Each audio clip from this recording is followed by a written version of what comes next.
Ini kiai, guru, atau siapapun, kalau ngajak kemaksiatan berontak. Iya, harus berontak, harus ditanamkan untuk siapapun kalian yang punya anak di pondok pesantren. Agar tidak terjadi seperti itu. Assalamualaikum warahmatullahi wabarakatuh. Alhamdulillahirrabbilalamin. Allahumma sholli ala Muhammad wa ala ali Muhammad. Teman-teman yang dimuliakan Allah Subhanahu wa Ta'ala, jumpa lagi dengan Sapa. Teman-teman, pada kesempatan kali ini Sapa senang sekali berada di depan kalian. Dan kita akan membahas berita yang fenomenal ini, sekaligus menjijikkan ya. Dua pimpinan pondok pesantren anui 41 santriwati. Embel-embelnya apa? Kelas seks dan janji surga.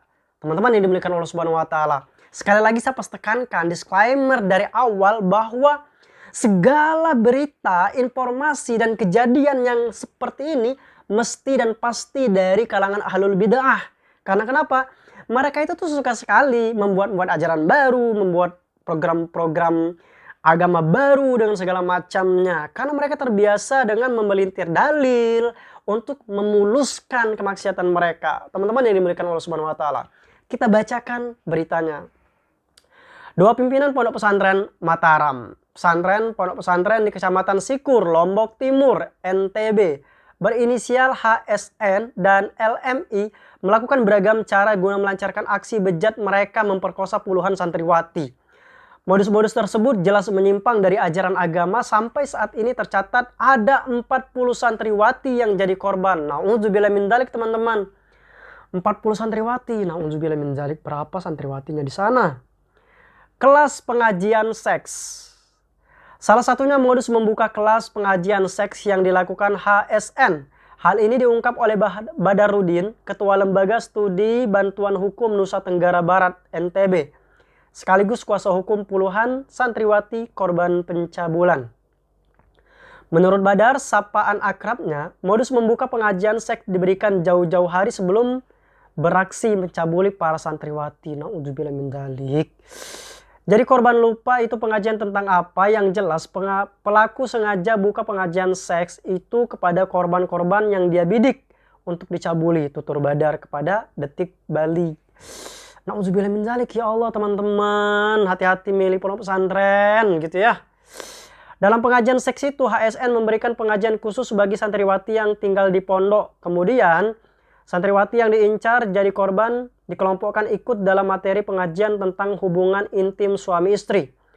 Dikelompokkan di situ jadi satu rombongan ngaji di satu ruangan. Karena tidak semua diberikan pengajian soal hubungan suami istri kan. Nah, korban ini mengaku pernah ikut pengajian tersebut. Lanjutnya, dalam pengajian tersebut, para santriwati diajarkan bagaimana berhubungan intim. Lebih parahnya lagi, para santriwati itu baru berusia 15 sampai 16 tahun. Na'udzubillah min dzalik. Saya pikir materi bagaimana cara berhubungan intim dengan pasangan isinya pengajian itu belum waktunya diberikan kepada santri di bawah umur itu, kata Badar. Korban merasa dihipnotis, teman-teman yang dimuliakan Allah Subhanahu wa Ta'ala. Karena banyak sekali orang-orang itu ya, kalau dilihat dari berita-berita, mereka tuh bukan merasa dihipnotis sih, karena ketaatan, karena tidak diberikan kekuatan untuk memiliki diri mereka sendiri, sehingga kata kiainya ini, kata ininya iya diikutin aja gitu, walaupun bertentangan dengan syariat Islam. Korban merasa dihipnotis. Badarudin menyebut kliennya merasa seperti dihipnotis ketika bertemu dengan HSN. Sebelum melakukan aksinya, HSN disebut menyentuh dan mengusap kepala para korban. Na'udzubillah min dzalik. Bahasanya itu, kamu dipanggil sama abah minta berkah di rumah. Na'udzubillah min dzalik, minta berkah katanya. Astagfirullahaladzim. Jadi saat sampai di rumah di kamar tamu, para korban disentuh kepalanya, diusap itu tidak sadar. Dalam kondisi tidak sadar seperti dihipnotis, baru korban ditiduri di dalam kamar pelaku, kata Badar. Bahkan kata Badar, rata-rata korban diperkosa. Aksi pencabulan itu telah dilakukan sejak 2012. Na'udzubillah min dzalik. Na'udzubillah min dzalik.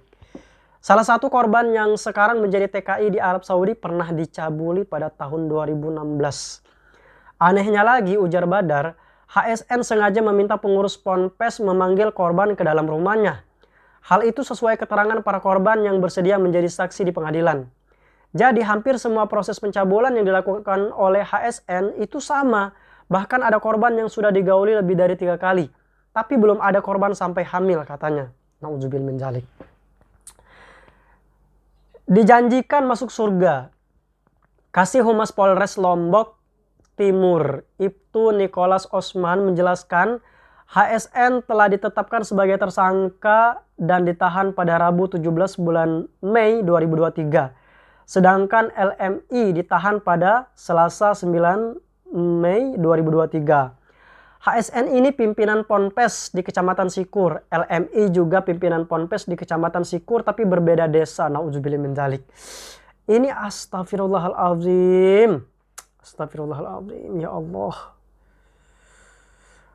Menurut Niko, korban dari ulah HSN yang melapor baru 1 orang. Sedangkan jumlah korban dari LMI disinyalir mencapai 5 orang dan baru 2 orang yang melapor. Kami menghimbau kepada masyarakat agar tidak main hakim sendiri dan mempercayakan kepada aparat penegak hukum untuk memproses ini secara profesional, kata Niko. Menurut Niko, modus kedua pelaku masih didalami kepolisian. Namun dari hasil pemeriksaan saksi, LMI melakukan pencabulan kepada para santriwatinya dengan modus ajakan masuk surga. Nauzubillah min dzalik. Ya, kira-kira begitu pengakuan korban dari LMI sementara itu yang kami dapatkan.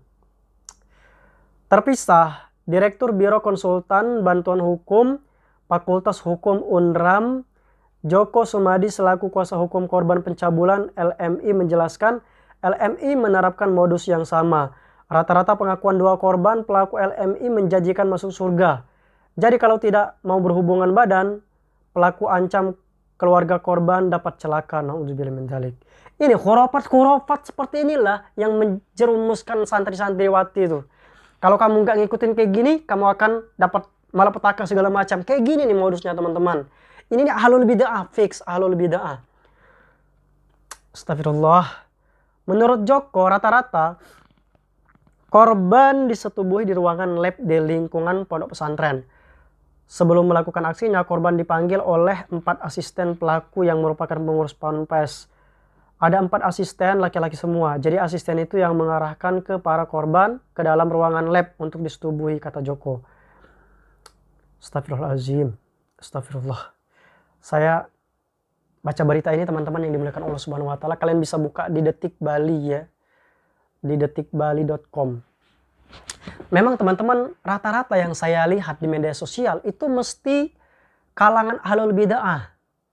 Entah kiai, entah pengurus pesantren yang melakukan hal yang seperti ini. Embel-embelnya nggak jauh.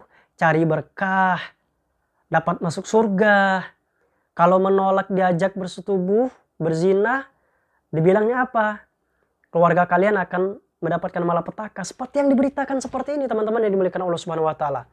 Itulah teman-teman yang dimuliakan Allah Subhanahu wa taala, ketika mencari pondok pesantren mestinya mencari pondok pesantren yang sesuai dengan Al-Qur'an dan Sunnah. Pemahaman para kiainya, pemahaman para pengurus pondok pesantrennya mesti harus sesuai dengan pemahaman salafus soleh. Karena tidak ada di kalangan para salafus soleh, karena tidak ada di kalangan lembaga yang menerapkan manhaj salafus soleh menjadi pelaku bahkan korban pemerkosaan seperti ini teman-teman. Tidak ada, karena tidak ada bid'ah. Bagaimana mungkin orang diajak bersetubuh, diembel-embelin dapat berkah? Tidak ada embel-embel seperti itu di kalangan orang-orang salafi. Mestinya kalau ada orang-orang yang mengatakan jangan sekolahkan anak kalian ke pesantren-pesantren salafi, jangan sekolahkan anak-anak kalian ke pesantren salaf, katanya itu ajaran sesat segala macam. Tapi faktanya yang sesat siapa? Yang dituduh sesat siapa? Nauzubillah min dzalik teman-teman yang dimuliakan Allah Subhanahu wa taala. Mestinya kita belajar agama sesuai dengan pemahaman salafus soleh. Karena pemahaman Rasul sallallahu alaihi wasallam, para sahabat Nabi sallallahu alaihi wasallam tidak akan keluar dari jalur. Karena apa yang dilakukan oleh orang-orang salafi, mereka mengambil, menerima apa yang diajarkan oleh Rasul sallallahu alaihi wasallam dan meninggalkan apa yang tidak diajarkan oleh Rasul sallallahu alaihi wasallam, tidak menambahi dan tidak mengurangi. Berbeda dengan kalangan ahli bid'ah, mereka menambah-nambah, bahkan membuat syariat baru. Bahkan dalil atau syariat itu dibuatnya sedemikian rupa untuk melancarkan kemaksiatan. Ini faktanya. menggauli anak orang, mencabuli anak orang, memperkosa anak orang dengan embel-embel dapat berkah. Mencabuli anak orang, menggauli anak orang dengan embel-embel masuk surga. Nauzubillah min dzalik. Kemaksiatan tidak ada yang akan memasukkan ke surga. Bahkan sebaliknya. Kalau tauhid santriwatinya benar diajarkan ya teman-teman yang dimuliakan Allah Subhanahu wa taala, dan diajarkan mereka bahwa mereka itu memiliki diri mereka sendiri, memiliki jiwa mereka sendiri. Ketika mereka diraba-raba oleh orang yang bukan mahram, oleh orang yang tidak halal bagi mereka, maka mereka bisa memberontak. Bisa membela diri mereka sendiri di atas kebenaran.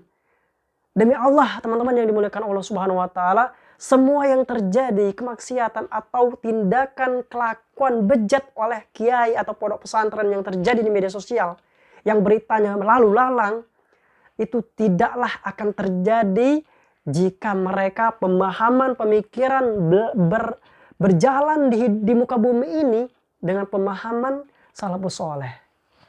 Karena ajaran Rasul Shallallahu Alaihi Wasallam yang dibawa oleh Rasul Shallallahu Alaihi Wasallam mengikuti pemahaman para sahabat Nabi Shallallahu Alaihi Wasallam yang mengikuti Rasul Shallallahu Alaihi Wasallam dengan baik. Hanya ajaran itulah yang akan membawa kalian, membuat kalian tuh waras berpikir, tidak taat kepada orang-orang yang mengajak kepada maksiat. Ini kiai, guru atau siapapun, kalau ngajak kemaksiatan berontak. Iya, harus berontak, harus ditanamkan untuk siapapun kalian yang punya anak di pondok pesantren, agar tidak terjadi seperti itu. Teman-teman yang dimuliakan Allah Subhanahu wa taala. Cukup sampai di sini saja video kita kali ini. Kita ketemu di video selanjutnya. Assalamualaikum warahmatullahi wabarakatuh. Teman-teman, jangan lupa dukung channel ini dengan cara subscribe dan nyalakan notifikasi. Terima kasih. Dumtum bi khair.